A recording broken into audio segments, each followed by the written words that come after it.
Well, hello, Professor Barry here. Hope you're having a great day. This is the week we move into kind of examining sociology of gender. A lot of different topics we could get into,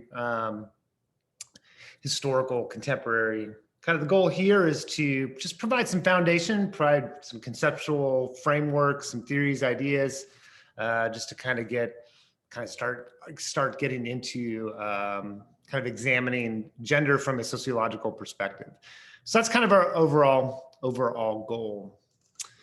Okay, so let's kind of just start by just sort of this first theme, laying a little bit of foundation, just like thinking about how sociology would approach looking at gender, maybe drawing back from some of our terms and ideas from the first week of the term and bringing them forward into this discussion. The first thing, I don't remember, I believe we talked about the sociological imagination, C. Wright Mills. If not, this will be a little bit new, but either way, we'll cover it. The idea of C. Wright Mills and sociological imagination is basically to develop in a perspective of way of thinking, to be more cognizant, more aware of the influence of social forces in our everyday lives. How social forces, whether they be through individual interactions, institutions, culture, media representations, just anything outside of the self that is influencing our experiences, not only individually, but us as members of groups, right? Groups could be ranging from large groups, being a member of the Pacific Northwest, sort of the places that we live, the context that we're surrounded by, all the way to real micro level groups that we belong to, our peer networks and things like that. So it's taken the world to, the world that we sometimes take for granted. So that we live in the world, and this would be true, I think, regardless of where a person lives, where we live in the time period that we live in, it just becomes normalized, right? This just becomes the way we almost think that the world always has operated, or the way that it just operates, right? Without giving a lot of thought to it. So it's trying to challenge the taken for granted world and ask questions about it, to investigate it, to better understand it. I mean, and ultimately, I think, C. Wright Mills is kind of going in the direction that helps us to become more empowered, more aware of the world. And so it makes us become more empowered, because now we can respond to the world from a more informed perspective. The other part of the sociological imagination is this idea of the personal biography. So our own experience, right? Our own biography is tied to social forces. So the personal biography is related to the more that you understand history, the more the person understands the way, culture and society, the more that one can understand one's own lived experience, right? The more that I kind of dived into and understood gender and the influence of gender and how gender develops and the different factors that are related to gender, historical time period, different aspects about gender, I could really start to better appreciate the ways that I've developed sort of a gender identity. I grew up, well, I don't know, just maybe an example. My parents grew up in a small farm community outside of Lincoln, Nebraska. I grew up pretty much in the suburbs in New York and Chicago and Kansas City and Los Angeles, or Orange County area. So middle class suburbia kind of life. But I had that, when we went back to the farm, quite regularly. And so I was able to see the difference in which gender was being practiced in those different communities, even regionally, the different places that I went. And I wasn't thinking in a complex way when I was kind of going through, junior high and high school, but now more investigated, gender, I could understand my own personal biography more. So that's kind of like part of the call for C. Wright Mills sociological imagination as well, is that we become more self-aware. Also, we could kind of get into like Durkheim's social facts. So Durkheim, he's our functionalist theorist. He kind of provided a framework really about elevating the field of sociology, or establishing the field of sociology in the 1800s and early 1900s. Sociology goes back long before that. You could go back to Yeah, you go back a long time before that, but Durkheim kind of founded or framed the contemporary ways of viewing sociology. And one thing that he, focused on in developing sort of the methods of sociology was this focus on social facts. So facts are things that are outside of the self. So you could maybe think about the term environmental influences or the context and the influence of the context. And Durkheim and overall in sociology is like the examination of those external forces and how they shape the individual experience and how the individual responds to those external forces. So that's part of it too. But the focus is on that social facts component. And I'll give you an example on the next slide here about the social facts. A Marxist perspective. So if Durkheim is our functionalist kind of theorist, the Marxist perspective is looking at going to be looking at injustice, social injustice. It's a model of social justice for the Marxist perspective or conflict theory perspective, right? You study society and social institutions and culture to understand where the development of inequalities and how to address them. So the call is to move towards a model of greater social justice. And then the interactionist theory, our third theory, would get us to focus on things like self-identity, self-concept, the development of self-identity and self-concept, meanings and perceptions that we develop. And then, our actions are based on our interpretation, our actions are based on our perceptions. So then we kind of get into a little bit about thinking about our behavior, our actions, our interpretations, precede that. So we get into interpretations. And then start to think about, well, what's shaping interpretations of things. So that's kind of a little bit about, just that, first of all, thinking about C. Wright Mills' sociological imagination, thinking about gender, start asking questions about gender, right? Not taking it for granted. Start investigating our gendered patterns of behavior, gendered patterns of thinking, the experiences of different individuals based on gender, ideas of masculinity and femininity and culture, how it changes across time and place and social group. I mean, these would be all the different kind of things that would start to get into. Durkheim and social facts and gender, we're looking at the external factors that are shaping the experiences of people within society, and gender being a component of that. The Marxist perspective getting us to examine issues of inequalities that are established within a social system and trying to understand them in order to address them and to move to a more equitable, just social system. And then the interactionist perspective, much more micro level, but looking at self-identity, self-concept, our interpretations, language, all these different kind of things that are associated with gender. I don't know, this is maybe one example we could apply some of this to, thinking about, the dental hygienist, 97, 96, 98% of dental hygienists are female. And it raises the question, of why that might be the case. What are some of the influence? What are some of the social facts from Durkheim's viewpoint, some of the social facts that may be driving that are influencing, primarily women to go into this profession, which is it's a fairly financially lucrative profession. Wages are relatively high. It's a very professional field, requires a bachelor's degree to become a dental hygienist. There's a lot of autonomy, professionalism. So what are the kind of social facts that are going on that are shaping our occupational choices?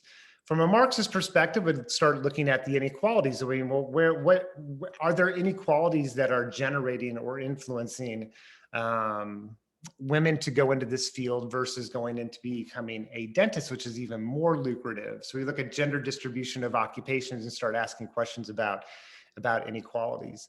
And then the interactionist perspective, the meanings that we associate with occupations, right? If we see female hygienists, that's our experience. Maybe males are not thinking about this as an opportunity for them as a career to explore, or they don't see it as a masculine field to explore, so may avoid going into a field that may not be defined culturally as a masculine field occupation. I mean, these are all interactionist kind of ideas.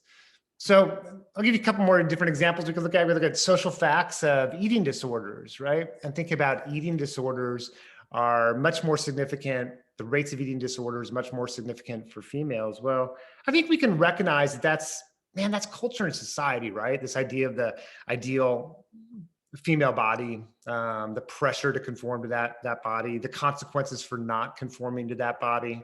That there's a lot of things that are going on culturally that are facilitating that. I think it's really fascinating. I started thinking about a while ago about cursing and the double standard that exists around cursing. Females that say bad words versus males that say that communicates bad words. How we evaluate that. So in part, right, I don't want to get this, like, we'll do a little bit of overlap here. In part, it's like, okay, what are the things that are going on in the context in which we live that are shaping those different expectations? You could also get into a little bit of interactionism here too, right? The meanings that we associate when a female says bad words versus a male says bad words, like how do we develop that interpretation? Looking at the number of CEOs that are female in Fortune 500 companies. I mean, look at the growth and development. I mean, 1995, over 20-year time period, just about a growth to 30 out of 500, right? But still a small fraction of the number of CEOs that are men. So what are the things that are going on within even socialization? What are things that are going on with opportunity structures within education and within occupation? What are some of the areas that are that create a glass ceiling that women can move to middle management but have a harder time getting into upper management? Like, what are the factors that are involved in that? How do we kind of think about these kind of things? I mean, those are all kind of social facts, right? It's not about the individual, it's about understanding the context. So it draws our attention to things that we call, the social structure and the interaction between structure and the individual. So I'll just kind of read this a little bit. So sociological approach to the self and identity begins with the understanding that there's a reciprocal and interdependent relationship between self and society. So the self does not exist without, it exists within society, right? So there's a reciprocal going back and forth between the individual and society. The self influences society, right? I mean, we do. We are the creators. We are the ones that are influencing, but also society influences us. So it's a very reciprocal relationship going on. And this idea of like social facts and the macro level theories of both functionalism and Marxism is looking at the way that society influences, looking at those social structures and institutions. The identities, meaning, and experience going back the other way is more of an interactionist way of looking at things. The latter process of reflexivity, of reflexing back, constitutes the core of selfhood, the identity, the individual. Because the self emerges in this reflection and is reflective of society, so the self is in part a reflection of society and culture. The sociological approach to understand the self and its parts means that we must understand the society in which we are acting. So kind of even think about C. Wright Mills, right? So we got to be sort of break through that taken for granted world and way of thinking and start to understand that, we participate in a society. So what is that society and what is that culture and what are its ideals and beliefs and values and how does it shape us? And keep in mind that the self is always acting in a social context, historical, geographic, political context. So this is kind of like, I don't know, just sort of another way of thinking, another way to sort of bring forward this sort of idea of what we're going to go after. And we're looking at sociology of gender. So let's kind of go to that was, first of all, that sort of that macro level functionalism, conflict theory, thinking about structure, institution, culture kind of piece. Now we'll kind of like move into more the micro level, interactional level, identity, self-concept development, okay? So there's social, basic, I guess basically, we're gonna go out there to think about the social learning perspective. So a behaviorist in the field in psychology has takes the position that almost everything is, everything's learned behavior. Even how we go to the bathroom is learned behavior. I mean, the function of going to the bathroom is universal. I mean, we have to do it, right? It would cause death if we did not go to the bathroom. But how we do it is a learned behavior. Some of it is just utilitarian. It's like, okay, there's some practices that we engage in that are just, it's because utilitarian and we just have to do it. But it's also culture, right? There's gendered components of it as well. comfortability of going to the bathroom outside, different in terms of experience, male and female, ideas of etiquette and standards. I mean, those are cultural things that are going on. So we get into like things that are being learned. Mead's idea, he's one of the theorists that kind of look at self-identity and development and human development. If you've taken social psychology or developmental psychology, you probably got into Mead as well as into Charles Cooley and the Looking Glass Self and some other theorists who look at development. And Mead has the idea, one way to breaking it down is that Mead has this idea that we think before we act. Like it's an important condition of behaviorism, that we think, we interpret the world before we act upon the world. And the question becomes one for Mead is, what do we think about? Becomes a question. And before going any further, I bring this sort of example forward. A student years ago, this must have been like at least 10, 15 years ago in class, we were talking about Mead and the student said, I don't think Mead's always true. I know because sometimes my kids don't think before they act. And I thought about it for a second. My response back was, I wonder if the kids aren't thinking before they're acting, or they're not thinking like the parents want them to think. And I think that's what sort of Mead would say. It's like, oh, they're thinking, but they're just not thinking in the same way, right? Because their actions are not what the parents want. And their kids are just thinking about different things. And we may not be like, consciously and deliberating on something like that level of deep kind of thinking going on.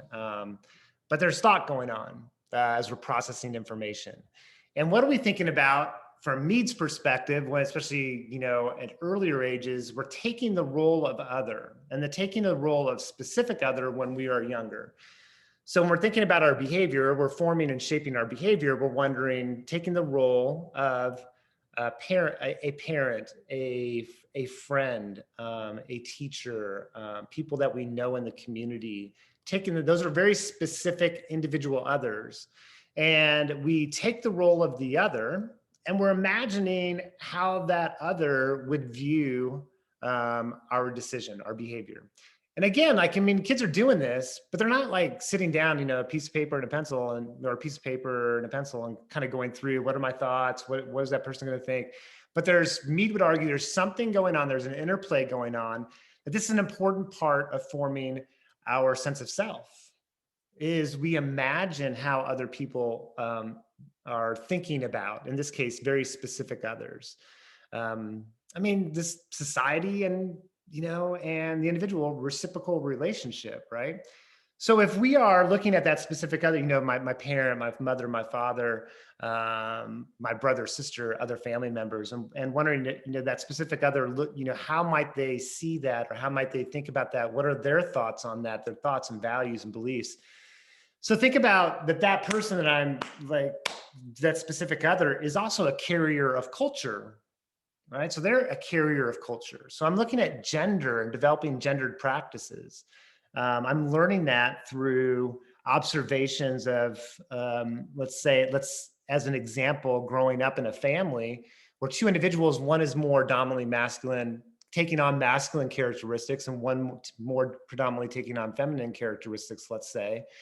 Then I'm learning things in that context. I'm learning things about gender. I'm taking the role of specific other and also putting myself in that too. And this becomes part of developing ideas about gender. For me, okay, that's an important part of younger ages. And then later on in development, Mead gets into this generalized other, the idea of society. So the generalized other is no longer the individual, but society. What are societal expectations or larger group expectations? And this is where it becomes even more sociological, because now we start to look at the influence of representations, and representations could be omissions, what we don't see as much as what we do see, and what we do see, but what is it that we see in terms of things like gender representations? And then Mead kind of goes through this idea of like the I and the me, that there's two parts of us. There's the me, or the self we are aware of, and the way in which we have internalized or organized our attitudes or beliefs. It's like who we identify ourselves as being. The contrast is the I is the response to the attitudes of others. So there's an interplay between the I and the me. So I have this me, I go into a social context, and let's say something occurs in that social context, makes me become reflective of something about me. Um, and then I start thinking about that. This is the I is thinking about sort of what happened over here. And then I take that, and that becomes part, I decide how to respond to that. And that becomes part of the new me. And that I and me interaction are constantly going on. Um, I mean, sometimes more heightened than others or more aware than others, but that's the general idea. And so you can watch, there's a short video. You can watch, this video on George Herbert Mead. I am me, he starts talking right at about 3 minutes. Okay, so let's apply these ideas to gender. First of all, kind of separate out sex and gender. Sex is sort of the ideas that are rooted in biology. So biological traits that society associates with male and female. So think about anatomy, anatomical parts. It gets tricky when we get into things like neurological and brain kind of components, because we maybe associate things that are primarily kind of like a biological component or a neurological component in this case, but it may not be. It may be it's a more of a social. There's a social or an interaction between biological and social, but sex is the things that are defined as being biological in focus. And gender is the cultural meanings attached to masculinity and femininity. It's the influence of culture and social forces that are going on. So why this inclusion of this of this handsome person right here, this person here? And the reason I put this, I was thinking about just sort of different examples, trying to illustrate things like the I am me and the shaved head. I mean, I have a shaved head as well. My dad, I don't know, he probably lost, he lost most of his hair probably in his mid-20s, somewhere in there.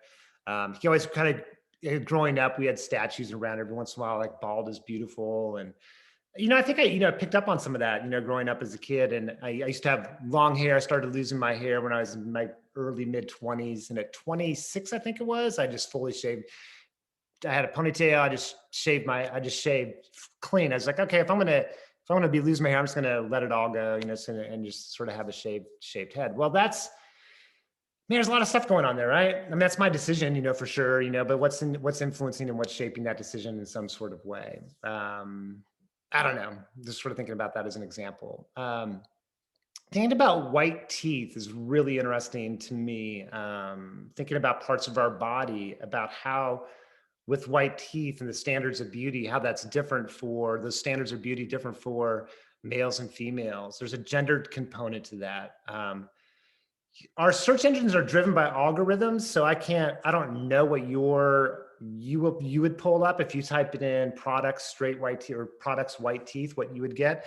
What I get when I put in my Google search engine and I put in, white teeth products, it's predominantly the advertisements are geared towards, almost all of them are females that are in the advertisements, and almost all of them are white. And almost all of them are probably 20s, 30s, and probably if I were to assume a class, I would assume middle class. A lot of gendered stuff going on there, race stuff going on there, class stuff going on there. Those are things that are potentially shaping, these all gender, right? Shaping ideas of what it is we should be. And we're getting that sort of ideas from both the people in our immediate environment, right? So if more and more people in our immediate environment have straight white teeth, that becomes an evaluation component that we are wrestling back and forth between kind of I and me kind of component. There's social facts that are going on, like the social forces that are going on. And then there's sort of that kind of like inequities that are going on. You could look at in terms of conflict theory as well. More discussion over recent years, like the toxic masculinity, this concept of toxic masculinity. This would be, thinking about the emergence of this language and this terminology, bringing attention to the ways in which masculinity in our culture is problematic, and, becomes toxic. And sometimes, you know, terminology, yeah, so the emergence of terminology is drawing our attention to something that more people are paying attention to. So in some ways you could say we're reconstructing ideas of masculinity. When I say we, I got to be careful there because not every group in society is going through that process. But as a culture, our norms of gender, masculinity and femininity are changing and shifting as they always are. But in some ways, maybe they're kind of more, they're shifting more now than in previous time periods. I mean, there's time periods of serious movement. So let's kind of go back to the female, you know, dominated occupation of being a dental hygienist. This is a continuation of in a reflection on a survey and a study done by an organization providing a professional organization for dental hygienists. Yeah, okay. One study within the field of nursing found that gender discrimination related to cultural ideologies, beliefs, and societal perceptions of males in males in traditional male occupations and different societal roles. And so one study found that there was sort of thing that nursing was a female dominated occupation, and that males steered away from that. The same study said that basically by reaching out to male applicants and shifting the perceptions a little bit would increase the number of males entering nursing. And now we don't gender nursing in this to that degree. In fact, I don't even know to what degree we even gender nursing anymore. There's still more females in nursing, but I don't think we see it as a gendered occupation. So the same, you know, you can look at the same, well, dental hygiene can make that improvement too, but it's going to take some work within the institution and within culture to make that shift in perception. This is kind of an excerpt, the second one, about how patients and the dental hygienist interviewing and talking with the male hygienists. Often patients seem intimidated or withdrawn, and talking also to the patients about if they were to have a male hygienist. Often patients seem intimidated or withdrawn. In society, we stereotype men as being macho and sensitive, unable and unlikely to provide compassionate care. One study revealed that patients assume male dentists were more likely to expect them to endure pain without complaining and less responsive to their needs.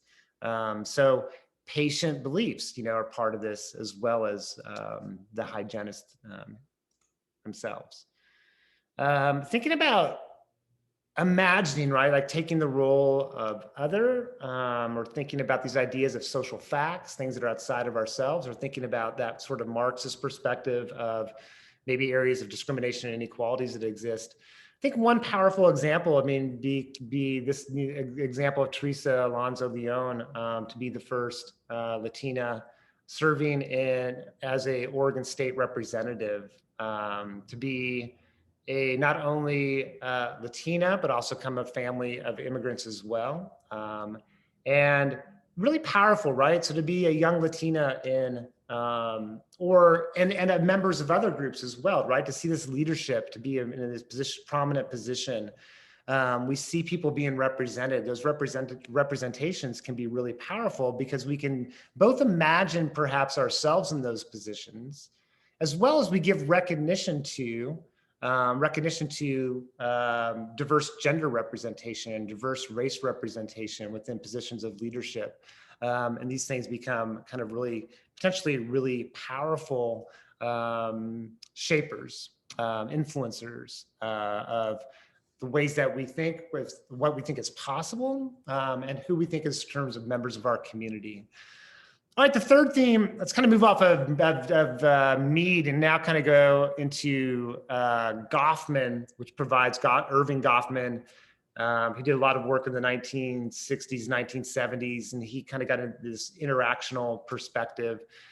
Yeah, he was interested. I mean, he's most famous for is this idea of dramaturgy, that life is a stage and we are merely players, this sort of Shakespearean idea about who we are, that we perform, and it's about impression management. So impression management is a key part of this idea of dramaturgy.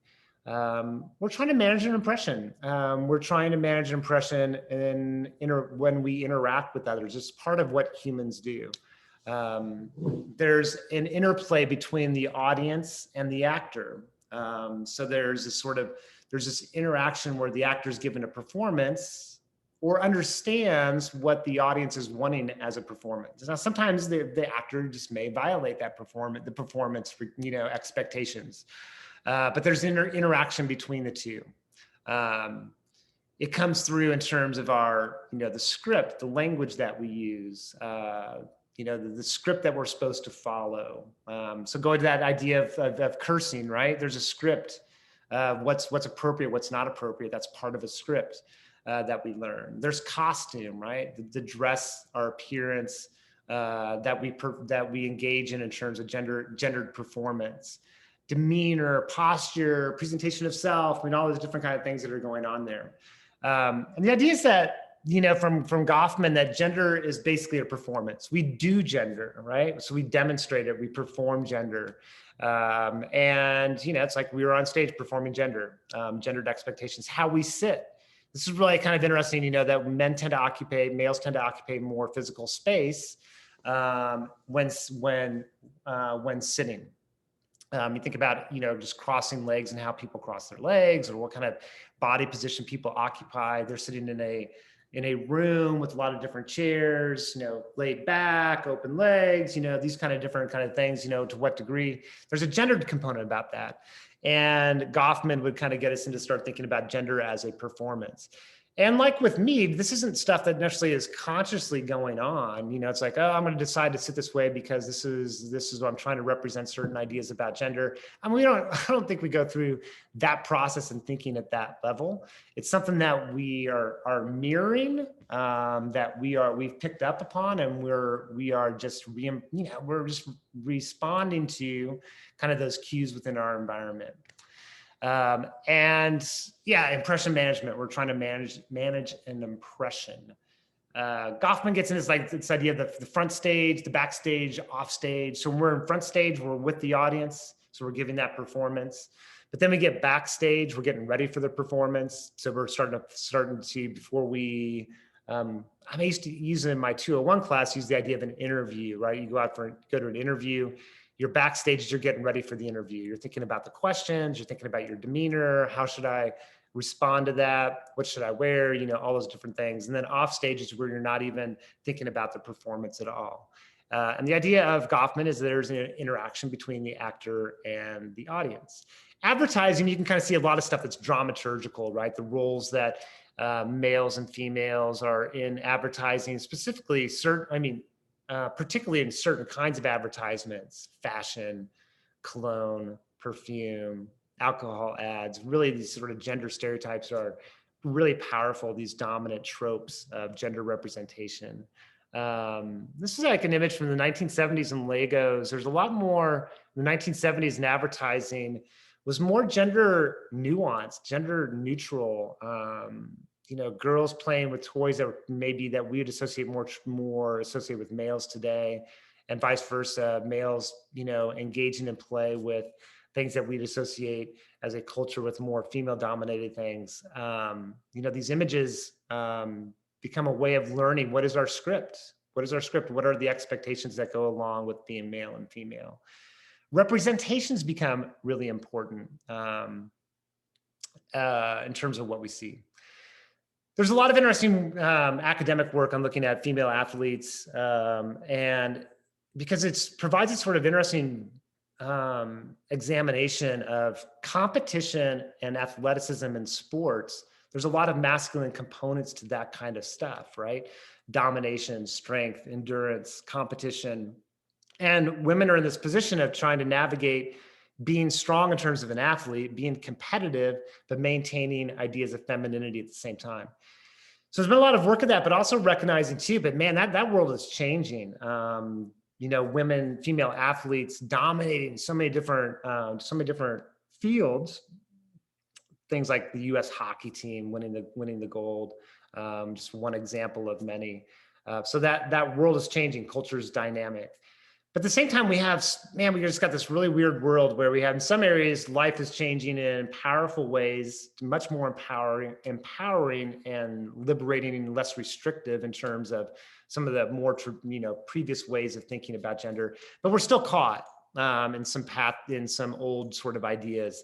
a lot of examination of representation of female athletes, that there's a gendered component to that. The body is represented in a different way than the male body in athletics. Usually in female, the stories of female athletes oftentimes center around family and relationships, usually showing pictures of the female athlete with their family if they have kids. It's the media representations are a reflection of that kind of cultural component. And so the power of those representations is that they shape our learning, never determine it, right? But shaping that learning in some sort of way. And I guess lastly, to kind of tie back to Goffman, it's like, well, how do we learn the script, right? What do we learn? We're learning that script. We're learning it all the way from the micro level, our everyday interactions, all the way to sort of that macro level. The female athlete is figuring out, and this is like through a lot of these studies indicating, figuring out how to be competitive, engage in a masculine activity, and sort of maintain sort of these cultural ideas of femininity, or how to push that and respond to that and not conform to those expectations. And then finally, I think it's the final one, is this theme 4, thinking about just some different terminology to introduce in about masculinity and femininity. The reality is that there's a lot of complexity with sex and gender. Practices, what we do, structural influences within institutions and our identities, how we develop our identities around gender, that there's no one, that's not a single, it's multiple, it's varied, it's contextual. So recognizing that's an important component. And that gender and sex are social constructions. Even the biological, the sex is you get into the social construction of sex roles, or because culture is going to have an influence, right? If I go back to that explanation of distinguishing between sex and gender, biological traits that society associates with being male or female. So we're going to get into, even when we get into something that's biological, it's what meaning does culture ascribe to that? I don't think you could ever get away from cultural and social impact of even something that's biological component. Because there's been a long, just as an example, a long history where before, viewing that males were a certain way, females a certain way, because biologically they were determined to be that way. Males, the view more so in the past, but I think still part of our culture today, that males are just wired to be better at math and spatial reasoning, and females not. I mean, there's a lot of culture that's going on that's shaping the different, outcomes in terms of math aptitude or scores on math tests and sort of fields that people go into. There's a lot of culture and social stuff. It's not biologically determined by any stretch of the imagination. But it's meaning we can kind of go down that pathway and say, oh, that's a sex difference between males and females. And the question is, well, that's the meaning that we've associated with, but it's much more complex. Nature and nurture are interactive. There's interrelationships. Biological determinism just is not, I don't think there's a strong case to be made for, think about that for a minute, but whether anything is biologically determined, even biology takes shape and hold in a cultural, social environment. Anyway, it gets us into like the social construction of gender and sex, start thinking about the meaning that we associate as a culture, as individuals. And if it's complex, gender and sex are complex. That's the meanings that we associate. They're going to be varied based on context, class, race matter, other areas of difference matter.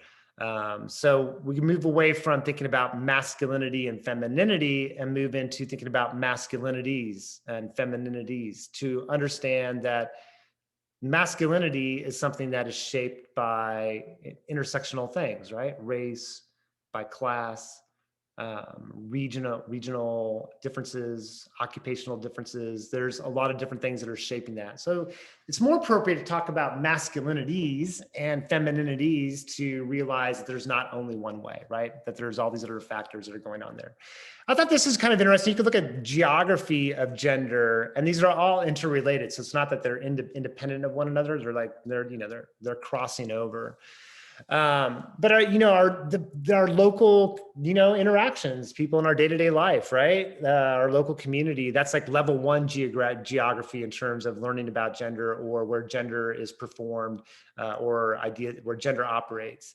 Then there's the regional to national level. I should put level two, regional to national. Larger cultural components, national components that are part of like gendered ideas.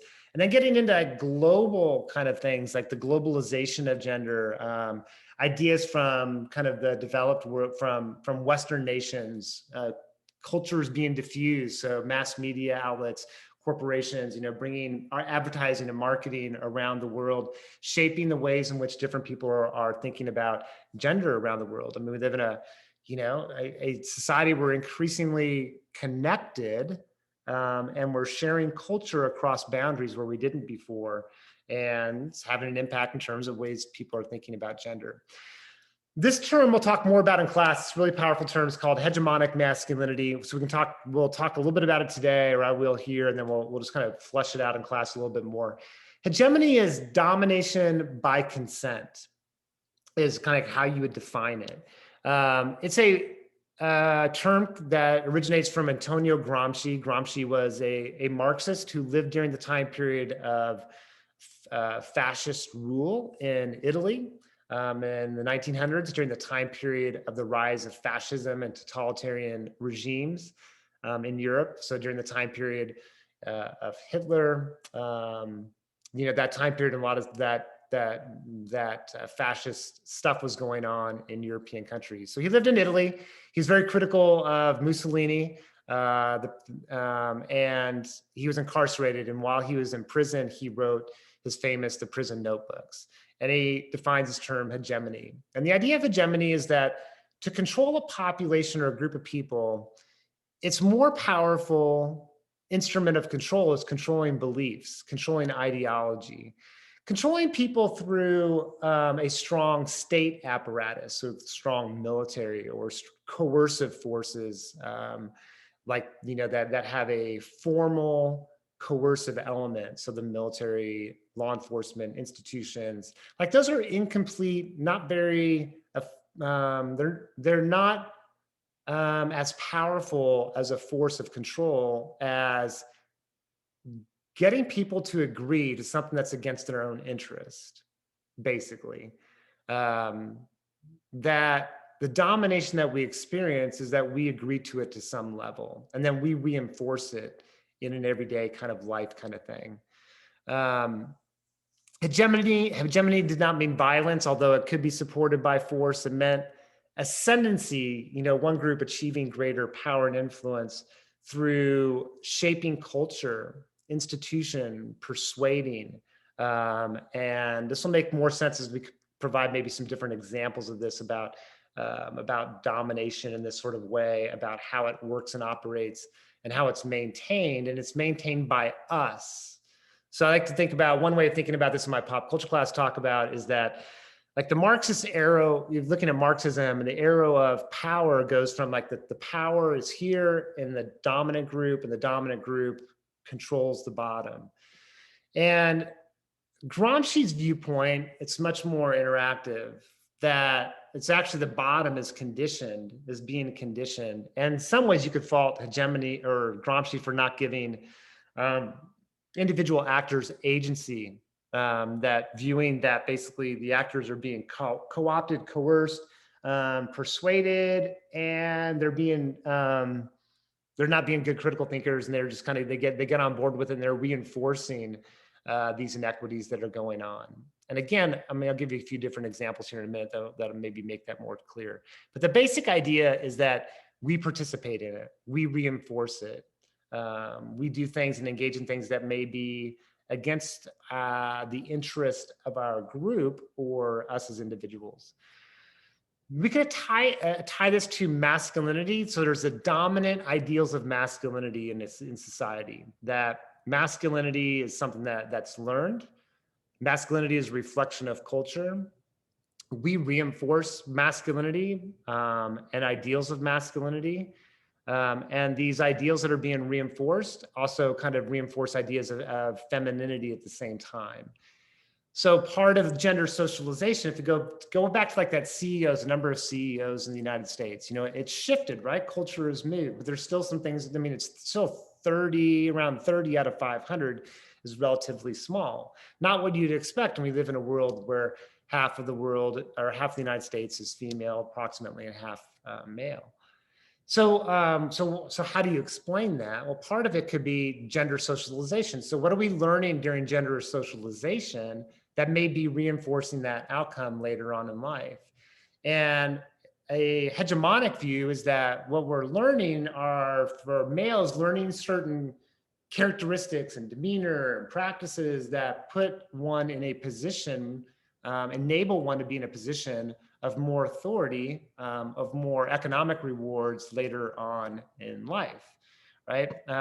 Maybe an example of this would be, think about it, okay, let's assume in this case, the example would be a heterosexual couple getting married and having kids, both of them professional, both of them working in the workforce. And then one decides, but then after having a child, one needs to stay at home. Like that, it just, childcare is too expensive. So they decided one has to stay at home, needs to stay at home in order to support the child, be there for the child emotionally, love the child, but also it's financially, it's just sort of the reality. Well, who stays at home is complicated, right? Is it based on income? How much of it is influenced by gender or cultural things that are going on? Both from both parties, right? From both individuals, in both the male and the female, in terms of thinking through that idea. For some, it's just practical, like, well, who just makes more money, right? I mean, I think that's a statement that our culture has shifted enough where that becomes a reality. It's like, look, we need to move away from some of those earlier ways of thinking about gender, and just the practical reality is who's making more money. But there's a lot of gender stuff going on there, right? They kind of look at that. We potentially reinforce particular ideas about gender by how we engage in it. And we do it somewhat unconsciously, I think. Some of that gender socialization leads to inequalities in terms of access to resources, positions within society, impacts basically inequalities later on. It reproduces, this would be the idea, it reproduces ideas of patriarchy or male domination within society itself. And then that happens at a social level, a more micro level, and then basically influences society. Then we get back into sort of the circle that keeps on repeating itself. So there's some component of that. And we'll talk about this article in class in more detail, but we could relate the language of what Pascoe talks about with fag discourse, of what that's about when middle school age boys, predominantly white boys, white males are using the language like what she talks about as fag discourse. It's policing masculinity, influencing people to stay within a box of masculinity, that it's not about sexual orientation and identity, it's about masculinity. So and we can relate sort of hegemony into that. Advertising is one way you can kind of get this. And this is like, we can look back in time, the 1950s, and go, whoa, man, that was like some real interesting things going back in the 1950s, right? The female servant to the male, a feast for your eyes, all this kind of stuff, right?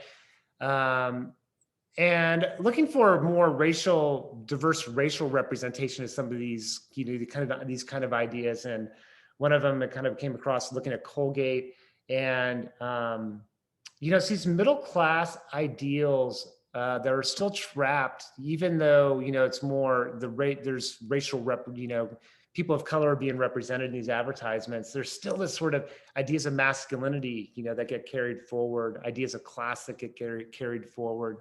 I can move it to a more contemporary society and start thinking about, just the sexualization of bodies, the dominance, the position of males and females within advertising. Advertising marketing is fascinating because it's really this exploration of a lot of stuff about gender and sexuality. A lot of work done on masculinity, Jackson Katz and Tough Guys. And think about the language of Tough Guys. It's a face that we put on, a mask that we put on, a performance, right? And we're performing for other males as well as for females and other people in the community. And this would be this would be, the same for, this would be true for males and females, right? Or like when we're engaged in that gender performance, who are we performing for? Whose expectations? I mean, it's for, for males during certain time periods, that audience of others in the peer group are powerful shapers of thinking about identities. The Mask You Live In is another documentary kind of getting into this area of developing ideas about masculinity that can be particularly harmful to self, as well as harmful to relationships and to the broader kind of world. And then, I don't know, this is just kind of like looking at representations of masculinity. This caught my eye, thinking about, well, what we see, right? If we see representations that are more, I don't know, humane is not the right word, but representations that are not so narrow, representations that are more how we live or fit our ideal of what it is to be, we should be in terms of being human in some way. That these representations can be really powerful because they give us sort of this model, right? They give us ideas, they reinforce ideas. And so representations in advertising and film become part of what we see and influence us to some extent. This idea of hypermasculinity is interesting. And basically the idea of hypermasculinity is that, and if you go back to like the 1950s, these are not hypermasculine bodies, right? And these are like, this sort of middle class, white middle class kind of body. Even here, it's like, it's not a hypermasculine, although he's getting a little ripped out a little bit. He's getting a little bit of like some masculine components going on there, or some physical components there that are more hypermasculine, but it's not what starts to develop in the 1980s, 1990s, really, like a lot of representations become hypermasculine.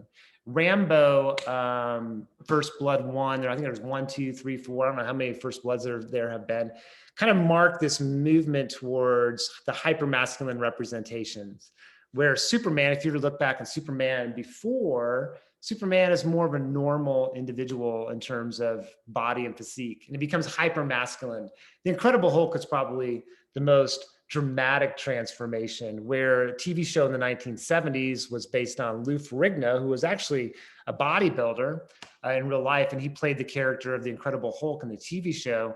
So when Bill Bixby, the actor who is the scientist, would get really angry, his body would morph into Lou Ferrigno.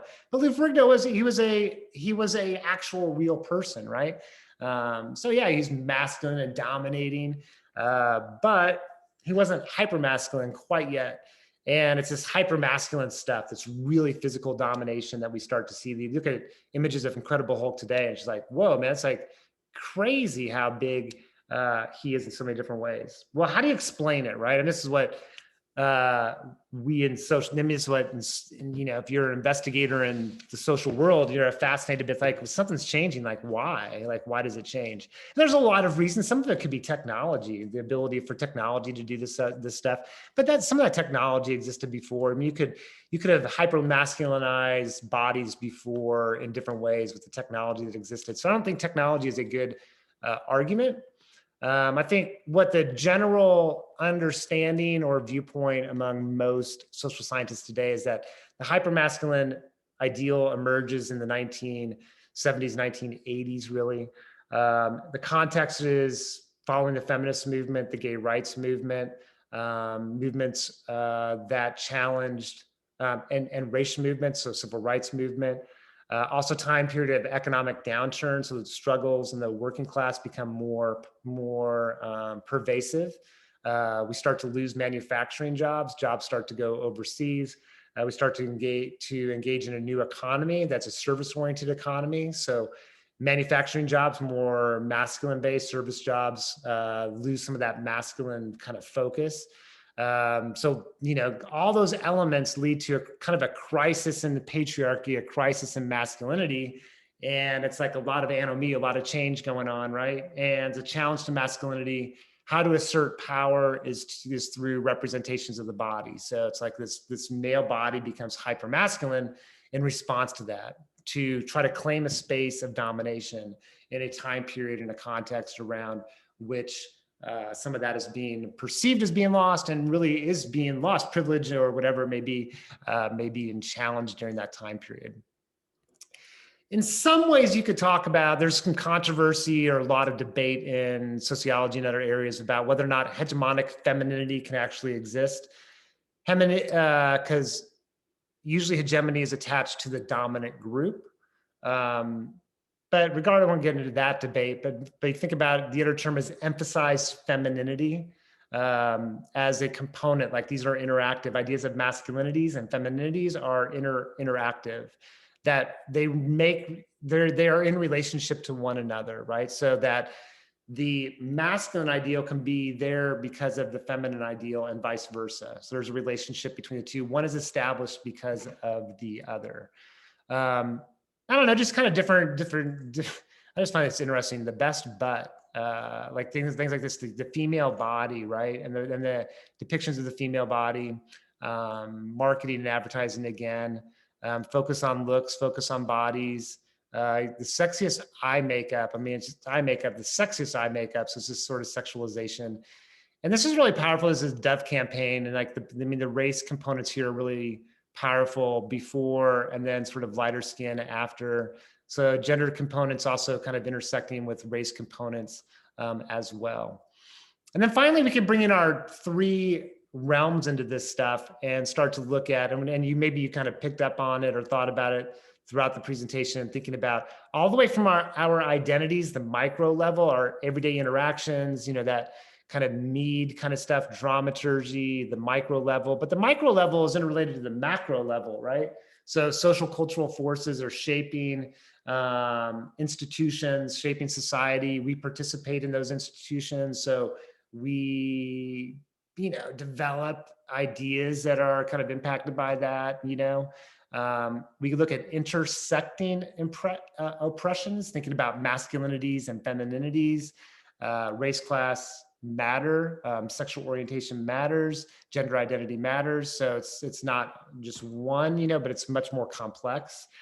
Think about the relationship between domination, privilege, domination, and domination, advantage, disadvantage. And there's a relationship between the two that's going on. To be in a more gender equitable society is going to require adjustment and a change to cultural ideas and scripts of masculinity and femininity.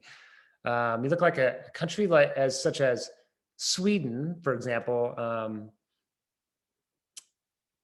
was thinking like they have policies regarding family leave, of giving fathers more paternity leave than mothers for maternity leave.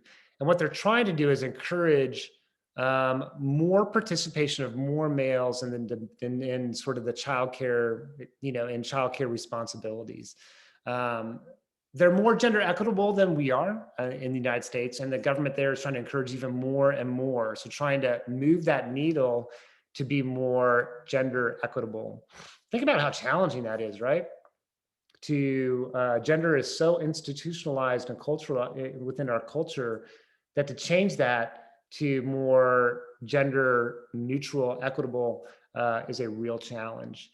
And then finally, the matrix of domination would get us into the structural components, institutional, the coercive elements, the hegemonic component, which would include representations, and then the interactional realms as well. And then if you want, and this is like the last part, you don't have to talk about this in any sort of way, I just interesting example, disco in the 1970s. I mean, really interesting, this sort of disco phobia that existed during that time period for a while, especially not at the origins of disco, but it became more mainstream.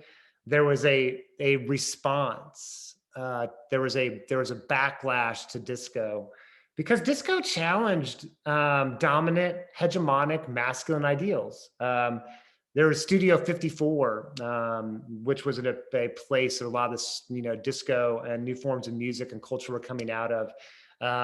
More gender bending, more expressive in terms of the LGBTQ community emerging, present, ideas of masculinity, dominant masculinity challenged, music form. I mean, the Village People, that group, it's like having gay performers.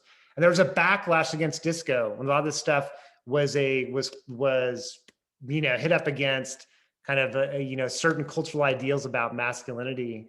And there was a response, an anti-disco backlash that existed.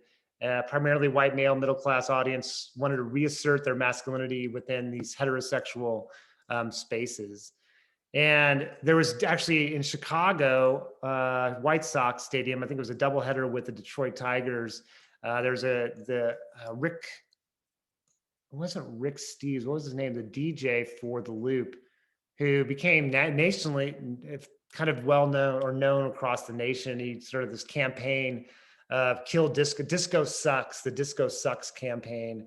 And there was a night as disco demolition night. It was like $2 to get in, as long as you brought in a disco record, and they're going to blow them up out in center field in between the doubleheader.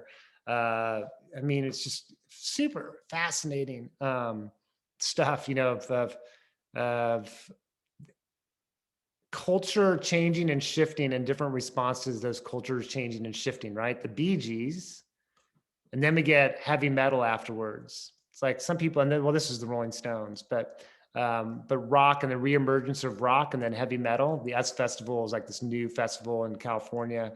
This is like the heavy metal, 1983.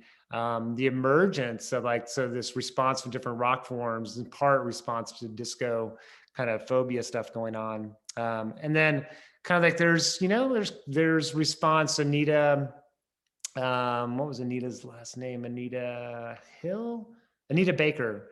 And the concern about the visibility of the gay community, protecting our children ideals. So there was different responses to things that were going on during that time period of the gay rights movement, and then the rise of culture within culture of disco. You can watch this video. You can look at it, look it up, Disco Demolition Night, just to see what happened at Comiskey Park in Chicago. I think it was 1978, maybe. Anyway, have a great day. Look forward to class. Thanks for all that you do. You're awesome. Have a great day.